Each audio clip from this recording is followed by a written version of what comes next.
Computer कैसे आया, किस तरीके से उसके क्या क्या फंडामेंटल्स होते हैं, क्या क्या उसके अंदर चीजें होती हैं, इन सब चीजों के बारे में हम पढ़ेंगे। इंट्रोडक्शन।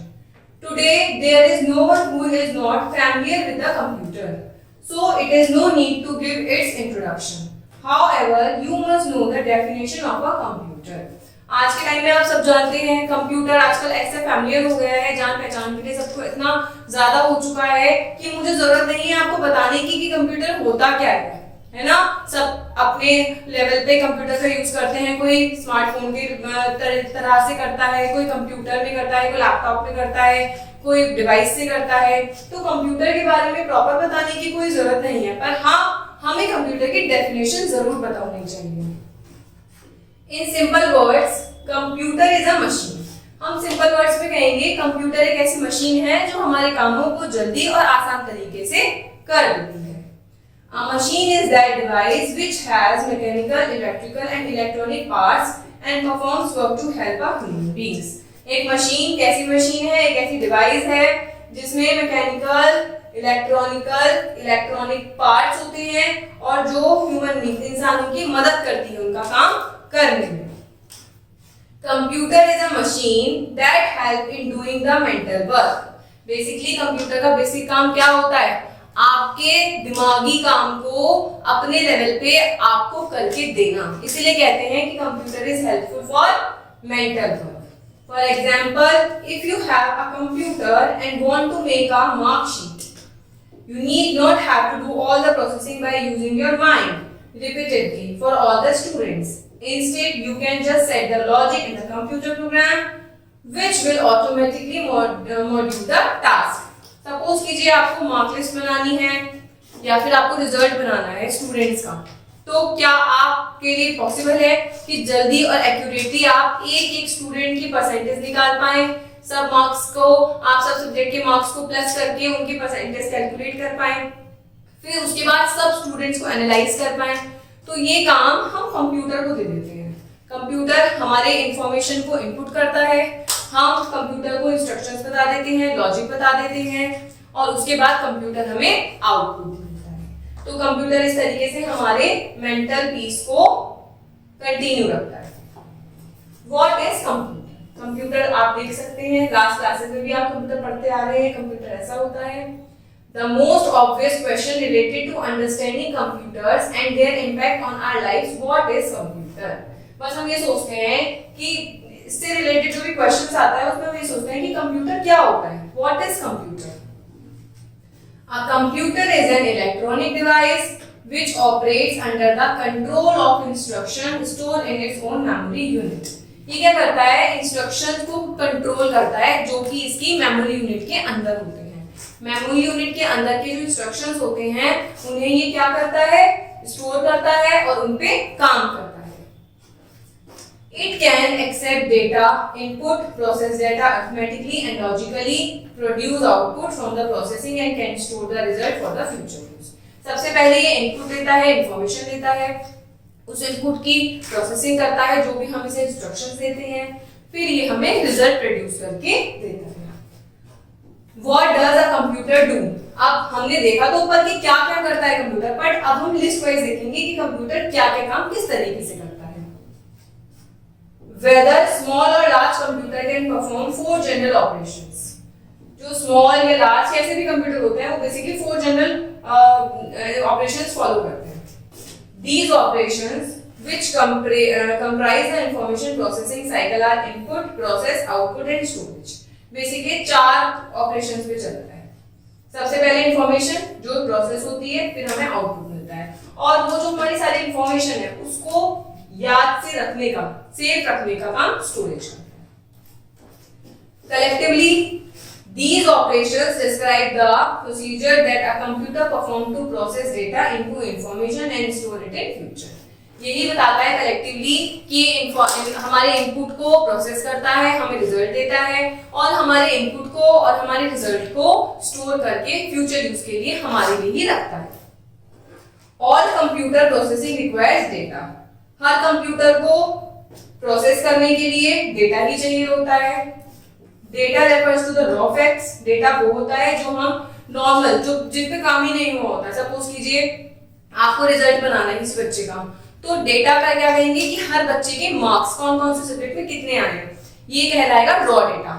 हम उसको बताएंगे कि किस तरीके से आपको उनको कैलकुलेट करके रिजल्ट बनाना है, ये होता है उसका इंस्ट्रक्शंस। और जो रिजल्ट बना के कंप्यूटर हमें देता है उसे हम कहते हैं output. Including number, data number में भी हो सकता है, वर्ड्स में भी हो सकता है, जो हम कंप्यूटर को इनपुट ऑपरेशन के टाइम पे देते हैं। In the processing phase, the computer manipulates the data to create information. Computer क्या करता है, हमारे डेटा को मैनिपुलेट करता है एक उसको इंफॉर्मेटिव तरीके से बनाने के लिए। अब हम इसमें सोचेंगे कि डेटा और इंफॉर्मेशन में क्या फर्क होता है। डेटा होता है रॉ फैक्ट, जिसके द्वारा हम कुछ भी कैलकुलेशन नहीं कर सकते। डेटा को काम करके कंप्यूटर उस डेटा को इंफॉर्मेशन बना देता है जो हमारे लिए यूजफुल होती है। Information refers to a data that has been processed into a meaningful and useful form. पहले भी बताया मैंने आपको, इंफॉर्मेशन एक वो डाटा होता है जिसका कोई मतलब होता है, मीनिंगफुल फॉर्म में जो इंफॉर्मेशन हमें मिलती है उसे हम इंफॉर्मेशन कहते हैं। The production of information by processing data on a computer is called information processing और sometimes data processing। इंफॉर्मेशन जो प्रोड्यूस करता है हमारा कंप्यूटर उसे हम क्या कहते हैं, इंफॉर्मेशन प्रोसेसिंग कहते हैं, या फिर हम डेटा की प्रोसेसिंग कहते हैं। During the output operation, the information that has been created is put into some kind of form such as printed report that people can use. अब कंप्यूटर हमें जो भी आउटपुट देता है, जो भी रिजल्ट देता है, उसे हम प्रिंट करके अपने पास भी रख सकते हैं। The people who either use the computer directly or use the information it's provide are called computer users, end users or sometimes just simply users। जो भी कंप्यूटर पे काम करता है, डेटा पे काम करता है, तो उसे हम क्या क्या कह सकते हैं, कंप्यूटर यूजर कह सकते हैं, एंड यूजर कह सकते हैं, या फिर हम सिंपल उसे यूजर भी कह सकते हैं। A computer user R demonstrates how the four operation of information processing cycle can occur on a personal computer। अब हम देखेंगे कि कंप्यूटर यूजर किस तरीके से डेटा पे काम करता है और उसको अपना पर्सनलाइज तरीके से प्रोसेसिंग साइकिल में कन्वर्ट करता है। फर्स्ट में the computer user inputs data by pressing the key on the keyboard. सबसे पहले जो कंप्यूटर यूजर होगा, कंप्यूटर को किस तरीके से अपना डेटा देगा, कीबोर्ड में टाइपिंग करके। The data is then processed by unit called processor. फिर उसके बाद जो डेटा यूजर देगा तो उस पे कौन काम करेगा, प्रोसेसर काम करेगा। द आउटपुट और result from the processing are displayed on the screen and printed on the printer providing information to the user. जो भी आउटपुट या फिर रिजल्ट मिलेगा वो प्रिंटर के द्वारा हार्ड कॉपी में हमें मिल सकता है। Finally the output may be stored on a CD for future.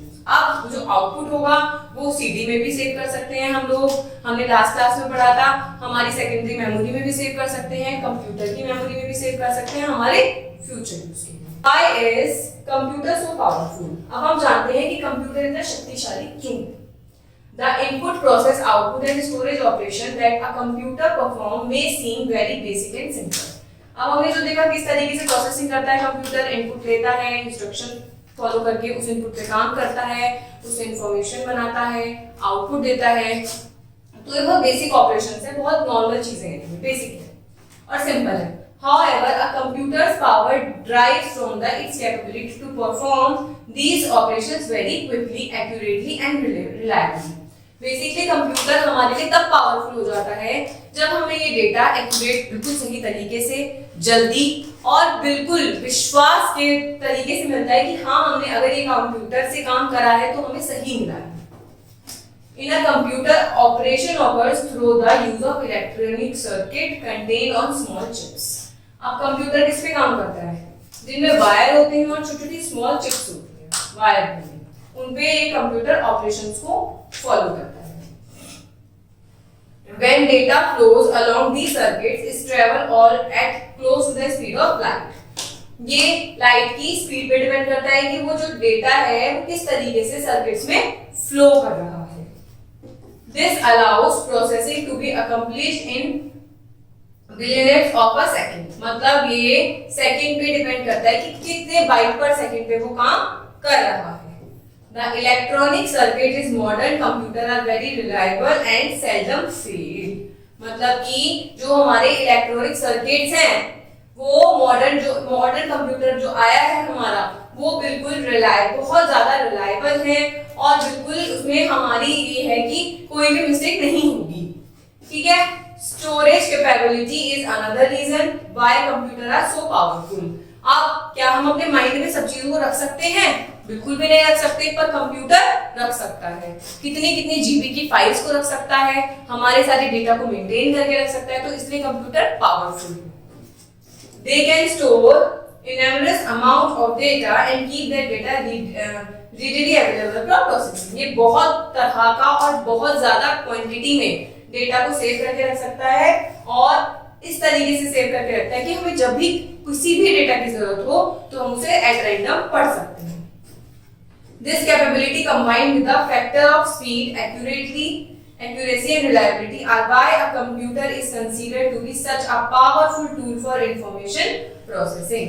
तो ये हमें दिखाता है कि किस तरीके से हमारा जो कंप्यूटर है बिल्कुल एक्यूरेट तरीके से, बिल्कुल टाइमली, बिल्कुल विश्वसनीयता से हमें हमारे डेटा को प्रोसेस करके पहुंचाता है। इसलिए हम कहते हैं कि कंप्यूटर बहुत पावरफुल है। Inside a computer are chips and other electronic components that process data in unit of a second। ये वाली लाइन हम ऊपर भी पढ़ चुके हैं कि ये बिल्कुल सेकंड्स में हमारे काम को करके देता है। देखिए इसका पिक्चर, ये रहा इनपुट, ये कंप्यूटर यूजर है, ये इनपुट कर रहा है कीबोर्ड की मदद से। फिर यहाँ जो मॉनिटर है ये हमें आउटपुट देता है, सीपीयू इसको प्रोसेस करता है और सीडी में हमें क्या मिलता है? स्टोरेज। और हार्ड कॉपी में हमें अगर अपना आउटपुट या रिजल्ट चाहिए तो हम प्रिंटर से।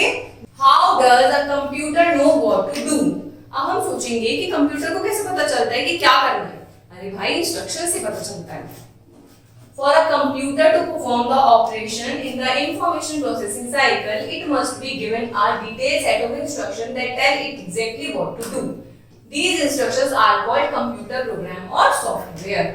ऑब्वियसली प्रोसेसिंग साइकिल पे ही काम करता है कंप्यूटर। जो भी इंस्ट्रक्शन हम उसे देते हैं वो उस पे काम करके हमें हमारा रिजल्ट दे देता है। तो इस इंस्ट्रक्शंस को हम क्या कहते हैं? कंप्यूटर प्रोग्राम या फिर software. Before the information processing cycle for a specific job begins, the computer program corresponding to that job is stored in a computer। अब सपोज कीजिए हमने कंप्यूटर को कोई डेटा दिया है, हमने उसे एक्सेल से रिलेटेड डेटा दिया है, हमने कंप्यूटर सिखाया कि इसमें आपको इंस्ट्रक्शंस में कैलकुलेशंस करनी है, तो जरूरी भी तो होगा कि उस कंप्यूटर के अंदर हम वो सॉफ्टवेयर या वो प्रोग्राम डाउनलोड कर दें जिससे उसे वर्क करना है। प्रोग्राम को सबसे पहले क्या करना होता है? स्टोर करना होता है। Once the program is stored, जब हम कंप्यूटर में वो प्रोग्राम या सॉफ्टवेयर स्टोर कर देते हैं, इंस्टॉल कर देते हैं, the computer can begin to process data by executing the program's first instruction। तो कंप्यूटर क्या करता है? उस प्रोग्राम के इंस्ट्रक्शन टू इंस्ट्रक्शंस उस पे काम करना स्टार्ट कर देता है। The computer executes one program instruction after another until job is complete। Computer क्या करता है? प्रोग्राम में स्टेप बाय स्टेप चीजों को रन करता है जब तक वो प्रॉपर प्रोग्रामिंग रिजल्ट उसको आउटपुट नहीं मिल जाता। The information processing cycle. अब हम पढ़ते हैं प्रोसेसिंग साइकिल। प्रोसेसिंग कैसे होती है? As you all know, the information processing cycle consists of 4 operations। हमें पता है, पहला है इनपुट, दूसरा है प्रोसेसिंग, तीसरा है आउटपुट, फिर है स्टोरेज। ये 4 चीजों में प्रोसेसिंग करता है। The first 3 of these operations, input, processing and output। पहली 3 तो यही है, इनके बाद ही तो डेटा स्टोर होगा। Describe the procedure that a computer perform to process data into information। ये जो प्रोसीजर है, ये प्रोसीजर को डिस्क्राइब करता है कि किस तरीके से कंप्यूटर इन चीजों पे काम करके डेटा को इंफॉर्मेशन में चेंज कर देता है। द फोर्थ ऑपरेशन क्या है हमारा? स्टोरेज। ये क्या डिस्क्राइब करता है कि कंप्यूटर की इलेक्ट्रॉनिक कैपेबिलिटी कितनी है, कि वो कितने डेटा को अपने अंदर सेफली रख सकता है। As you learn more about computers, you will see that these 4 operations apply to both the computer equipment and the computer software। अब आप देखेंगे कि ये सब चीजें सिर्फ एक ही चीज से तो नहीं होती। कंप्यूटर के बहुत सारे इक्विपमेंट्स यूज होते हैं, बहुत सारे पार्ट्स अलग अलग तरीके का काम करते हैं। जैसे जब हम इनपुट करते हैं तो हमें कीबोर्ड की जरूरत पड़ती है, आउटपुट हैंड में चाहिए होता है तो प्रिंटर की जरूरत पड़ती है, प्रोसेसिंग करने के लिए सीपीयू की जरूरत पड़ती है। तो आइए जानते हैं।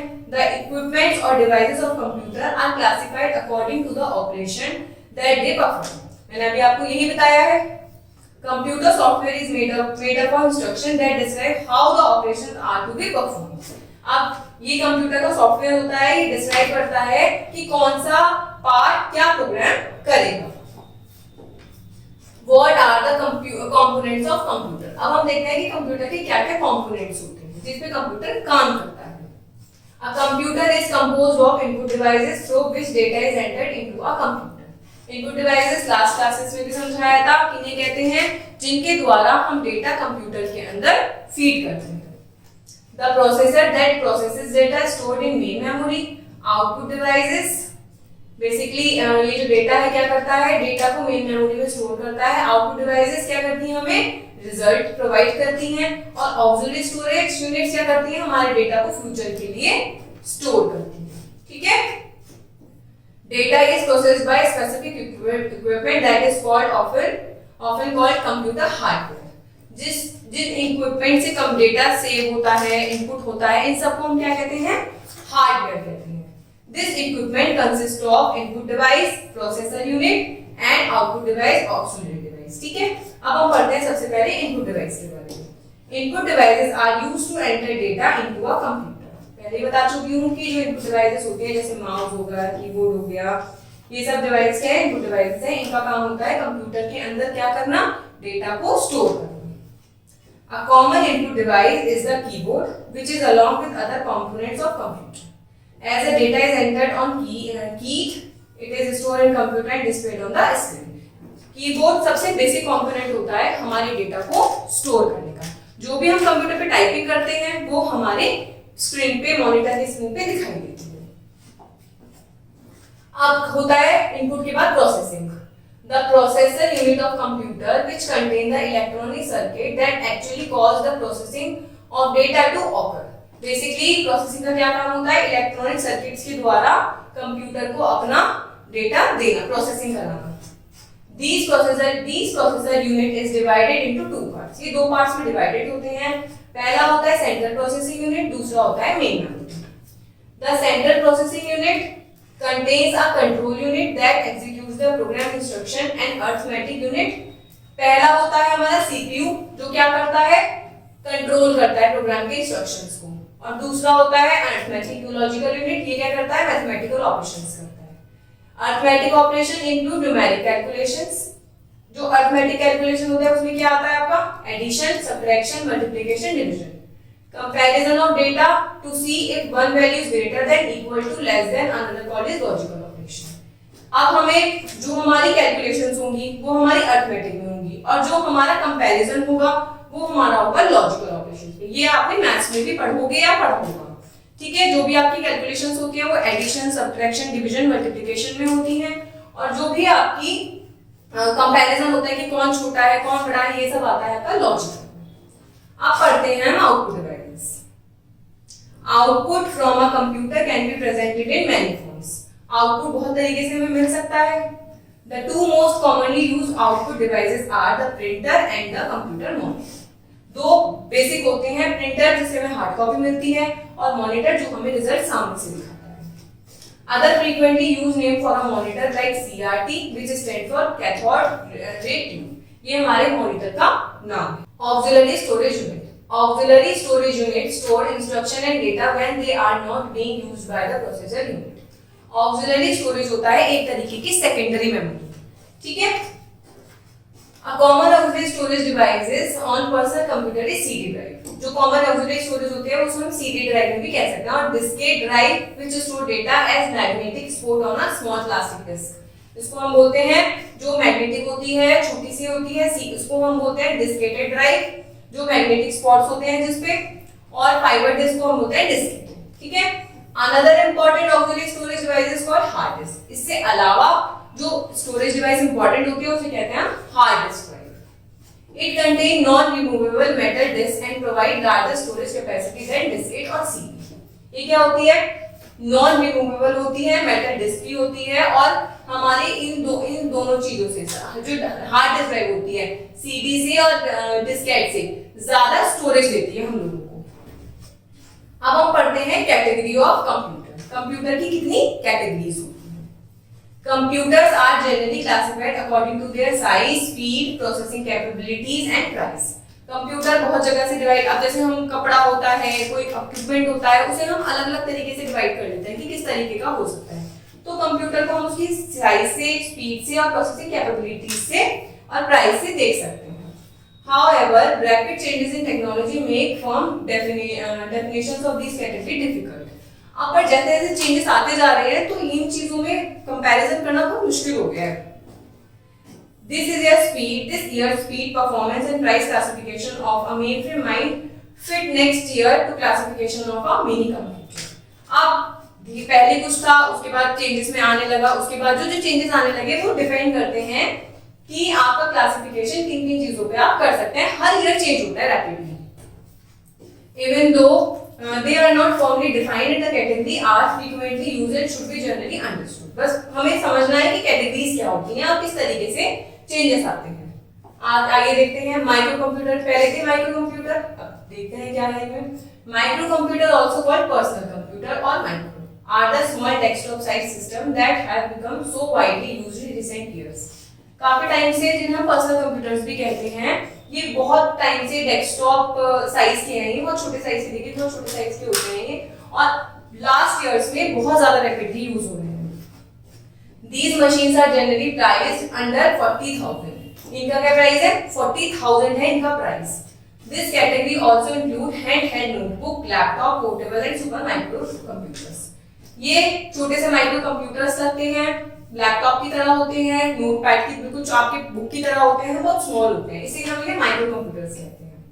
अब इसके बाद है mini computer. Mini computer are more powerful than micro computers and can support a number of users performing different task. छोटे हैं, काम भी थोड़ा कम होता होगा इनके अंदर। फिर आए हमारे ये वाले कंप्यूटर्स, ये इससे ज्यादा एफिशिएंट होने लगे। Originally developed to perform specific tasks such as engineering calculation, their use grow rapidly as their performances and capabilities increase. जैसे जैसे इनमें कैपेबिलिटीज बढ़ने लगी, ये वाले कंप्यूटर्स इंजीनियर्स यूज करते थे, कैलकुलेशंस हो सकती थी, लॉजिकल ऑपरेशंस इसके अंदर हो सकते थे, तो उससे बेटर वर्जन आ गया इसका। These system can cost from approximately 60,000 up to 700,000 rupees. 700,000 इसकी प्राइस कम थी, इसकी प्राइस एकदम 20,000 अप हो गई क्योंकि अपग्रेडेशन भी हुआ है इसके अंदर। The most powerful mini computer super mini computer, इसमें सुपर मिनी कंप्यूटर जो है वो मोस्ट पावरफुल कंप्यूटर है। नेक्स्ट पढ़ते हैं हमारा main frame computer. Main frame computer are large systems that can handle hundred of users. ये बहुत लार्ज होने लगे, वो तो कुछ लोग ही यूज कर सकते हैं, ये वाला इसको तो हंड्रेड्स ऑफ लोग यूज कर सकते हैं one time. Store large amount of data, process transaction at very high rate. High rate पे चीजें बहुत जल्दी से प्रोसेस हो सकती हैं। Mainframe usually requires a specialized environment including separate air conditioner, cooling and electrical power. RAID storing is often building to accommodate the many cables connecting to the system components underneath. मतलब कि इनको रखने के लिए floor भी अच्छा चाहिए, area भी कूल चाहिए, वायर्स के लिए भी बहुत अच्छे तरीके से इसको रखना है, तो हमें इसका बहुत ध्यान रखना है कि किस तरीके से हमें फ्लोर चाहिए, कैसी केबल्स चाहिए, कैसी रिक्वायरमेंट्स चाहिए, इसका एरिया बिल्कुल ठंडा होना चाहिए। लेकिन इससे फायदा है कि हंड्रेड्स ऑफ लोग इस पे काम कर सकते हैं। The price range from mainframes is from several 100,000 rupees to several lakhs. ये 100 से lakhs तक में पहुंच जाता है। अब देखिए, आपको देख सकते हैं एक जना यूज कर सकता है तो 40,000, फिर बहुत लोग आ गए तो 60,000, और हजारों लोग जब इसे कर रहे हैं तो ऑब्वियसली इसके लाखों में तो अमाउंट चली जाएगी। फिर आते हैं हमारे super computer. Super computers are the most powerful category of computer and accordingly the most expensive. सबसे ज्यादा एक्सपेंसिव हमारे होते हैं सुपर कंप्यूटर और बहुत पावरफुल होते हैं। The capability of these systems to process hundreds of millions of instructions per second is used for applications such as weather forecasting, engineering designing, testing, space exploration, other jobs requiring long complex calculation. These machines cost several lakh rupees. पहली बात तो कई लाखों के ये होते हैं, लेकिन कई लाखों के होने के साथ साथ ये बर्डन भी बहुत ज्यादा लेते हैं, काम भी उतना ही ज्यादा करते हैं। जैसे कि आपका वेदर कैसा है कैसा नहीं है इन मशीन सुपर कंप्यूटर से पता चलता है। इंजीनियर्स अपनी डिजाइनिंग इनसे बना सकते हैं, टेस्टिंग हो सकती है, स्पेस का एक्सप्लोरेशन हो सकता है इनसे, और भी बहुत सारी जॉब्स हैं जिनका ये रिक्वायरमेंट को पूरी करते हैं, इसीलिए लैक्स में भी चला जाता है इन कामों में। तो इस तरीके से हमने देखा कि कंप्यूटर हमारा पावरफुल क्यों होता है, कंप्यूटर क्या होता है, कंप्यूटर में डिवाइसेस कितनी होती हैं, आउटपुट, इनपुट, ऑक्सिलरी, किस तरीके से कंप्यूटर प्रोसेसिंग करके काम करता है, डेटा को इंफॉर्मेशन कैसे बनाता है, और कंप्यूटर को हम कैटेगरी वाइज किस तरीके से अलग अलग करके डिवाइड करते हैं, और रैपिडली किस तरीके से कंप्यूटर डे बाय डे बढ़ता जा रहा है अपनी कैपेबिलिटी को दिखाकर। Thank you.